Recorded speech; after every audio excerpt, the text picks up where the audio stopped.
Kung may award lang ang pagiging gastador kahit kapos, baka panalo na ako. Welcome ulit sa Travelty kahit walang pera. Kung saan, kwento na real talk ang ibida at hindi pera. Alam mo ba kung ano ang pinakamahirap sa pagbabudget? Yung akala mo may matitira, pero sa huli, mas may natira pang utang kaysa sa pera. Isa sa mga pinakamalaking hamon ko sa pera ay disiplina. May mga araw na parang justified ang lahat ng gastos. Reward to self, deserve ko to, minsan lang naman, hanggang sa magugulat ka. Wala ka ng pambayad ng credit card. May 4 akong credit cards. At minsan, talaga nakaka-guilty pag tinignan ko yung mga balance. May mga buwan na minimum lang ang kaya kong bayaran. Kasi sabay-sabay ang ibang bayarin. Tuition ko sa MMDC, bigla ang hingi ng tulong ng pamilya, at pagkain ko araw-araw.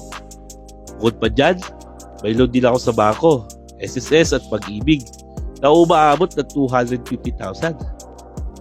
At kahit di na ako nagbabayad ng kuryente o renta, parang hindi pa rin sapat kasi ang daming obligasyon. Ang isa pa sa mga struggles ko, emotional spending. Minsan pag stress ako, bili agad ng pagkain o milk tea. Oo, nakakagaan ng loob. But the next day, mas mabigat na ang bulsa.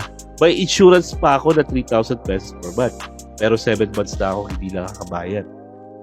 Hindi ko na alam kung itutuloy ko pa. Kasi parang ako lang yung lugi. Pero may fund value na to na 30,000 plus. Kaya pinag-iisipan ko pa. Ang pinaka-challenge, yung araw-araw mong kinakalaban ang sarili mo. Between kung anong gusto mo at kung ano ang kailangan mo. Pero habang natutuwa ako sa bawat pagkakamali, nare-realize ko na hindi ko na kailangan maging perfect sa pera. Ang mahalaga, tuloy-tuloy ako natututo. At kahit mahirap, tara, guilty pa rin. Pero this time, sa budget na lang.